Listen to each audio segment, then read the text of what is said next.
perilaku-perilaku atau action yang mungkin saat ini nggak enak gitu ya. Tapi kedepannya itu bisa bikin kita berkembang atau bisa bikin manfaat buat kita.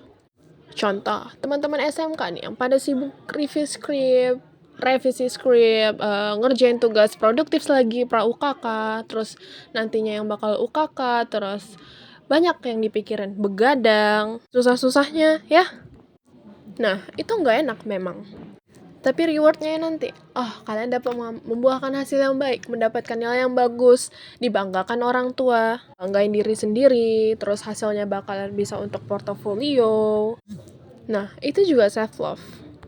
Walaupun gak enak gitu ya, bentuknya, udah ngerjain pra-UKK, ngerjain tugas produktif lagi gitu ya. Sampai pusing, sampai gak bisa makan gitu ya. Gitu ya, jadi gak selamanya self-love itu enak-enakan terus. Atau misalkan nih nanti kita yang mau ngelamar kerja terus dapat gaji pertama, nah rasanya tuh kita pengen nge-self reward terus kan diri kita sendiri, terus kita check out bareng, terus kayak pengen apa yang kemarin kita pengen gak kesampaian terus kita beli karena yang katanya self reward. Nah, memang sih itu buat diri kita bahagia, memuaskan diri kita. Kita rasanya berterima kasih gitu ya ke diri kita setelah semuanya ini kita masih bertahan gitu ya. Tapi kadang-kadang self-love itu juga kita ngerem. Wah, harus punya nih perencanaan masa depan.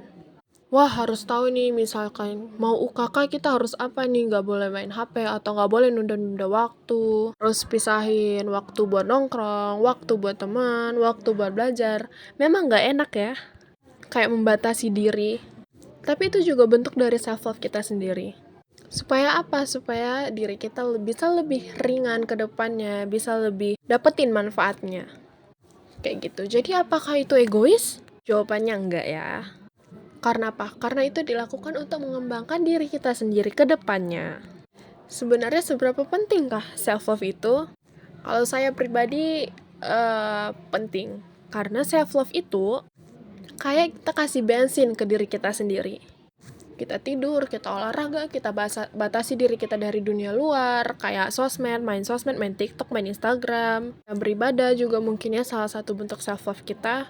Atau kita pergi sama teman-teman, kita me time. Nah, itu tuh juga kayak bensin buat diri kita sendiri.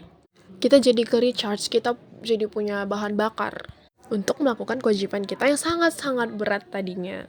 Yang UKK, yang menjalani pra-UKK, yang tugas produktif videonya belum selesai, itu jadi bahan bakar untuk kita ngerjain semuanya. Nah, mengapa orang tidak melakukan self-love? Jawabannya mungkin banyak ya, dan personal dari masing-masing orang. Tapi mungkin kalau kita bisa tarik jadi suatu kesimpulan, bisa jadi kita datang dari lingkungan yang tidak membiasakan diri kita untuk menghargai diri kita sendiri. Lalu, apakah ketika kita mencintai diri kita sendiri, pasti kita menjadi bahagia? Sebenarnya kebahagiaan itu kembali lagi ya, sifatnya personal. Bagi kita mungkin ada yang bahagia karena atau ketika mungkin ya membahagiakan orang tua, terus membeli pena sekecil pena dengan uangnya sendiri, lalu banyak sih menurut personal. Atau ada juga nih yang kebahagiaannya itu membuat pacarnya senang. Jadi bahagia itu setiap orang sifatnya sangat personal.